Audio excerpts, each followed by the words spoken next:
అందరికీ నమస్కారం. బామ్మగారి వంటకు స్వాగతం. ఈరోజు మనము రవ్వ అటుకుల దోశ ఇన్స్టంట్ దోశ నేర్చుకుందాం. దీనికి కావాల్సిన పదార్థాలు: ఒక రైస్ కుక్కర్ కప్ ఉంటుంది కదండి, ఆ కప్పు ఈ బౌల్ కరెక్ట్ సరిపోతుంది. ఒక బౌల్ రవ్వ, ఒక బౌల్ అటుకులు, ఒక బౌల్ పెరుగు, మనకు క్యారెట్ ఇష్టం లేకుంటే స్కిప్ చేయొచ్చు. క్యారెట్ మెయిన్ కాదు, కాకపోతే పెరుగు, ఇవి మూడు మెయిన్. ఇది మన ఇష్టం ఉంటే వేసుకోవచ్చు, లేదంటే లేదు. దీనిలో ఇంకా కొత్తిమీర, కరివేపాకు అవి కూడా వేసుకోవచ్చు. ఇవి ఇప్పుడు ఏం చేయాలంటే మొత్తం గ్రైండ్ చేయాలి. గ్రైండ్ చేసినాక ఒక ½ గంట నానబెట్టాలి. ఇది గ్రైండ్ అయింది కదండి.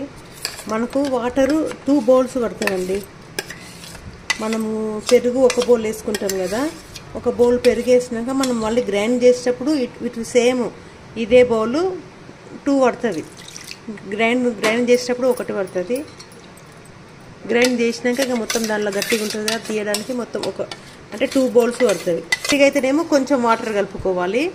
లేదు లిక్విడ్ అయిందంటే కాసేపు అట్లనే పెడితే అది గట్టిగా అయిపోతుంది. రవ్వ మొత్తం నీటిని గుంజుకుంటుంది. మనం ఎక్కువైనా ఫికర్ చేయాల్సిన అవసరం ఏం లేదు. కాసేపు పెడితే వాటర్ గుంజేసుకుంటుంది అంతే. ఇప్పుడు దీంట్లో సోడా వేసుకుందాము. సోడా 1/2 స్పూన్ అండి.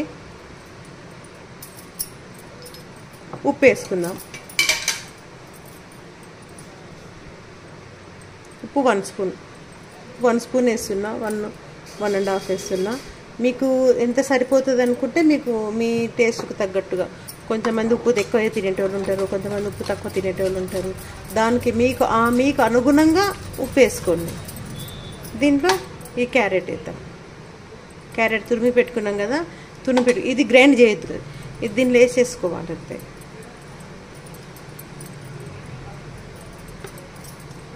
ఇది ఒక ½ గంట నానాలి.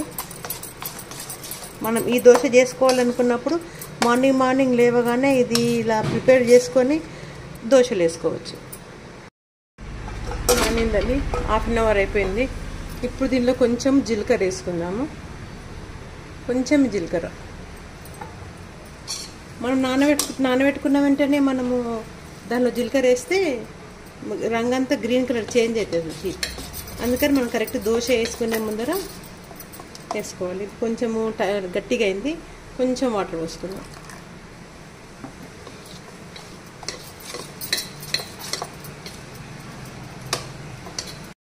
మనం పెన్నంకి నూనె అప్లై చేసినాము. దీనికి దోశ చిన్న అవుతుంది. పెద్దగా మనం మినపప్పు దోశలాగా రాదు, చిన్నగానే వస్తుంది.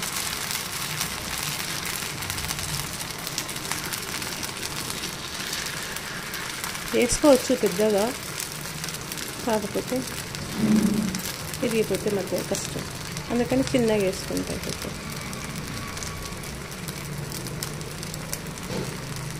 ఇలా రౌండ్గా తిప్పుకుంటే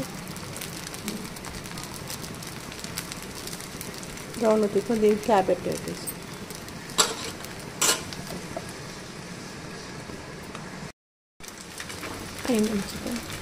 కాలేదు. ఇది మళ్ళీ పెట్టామండి. ఇది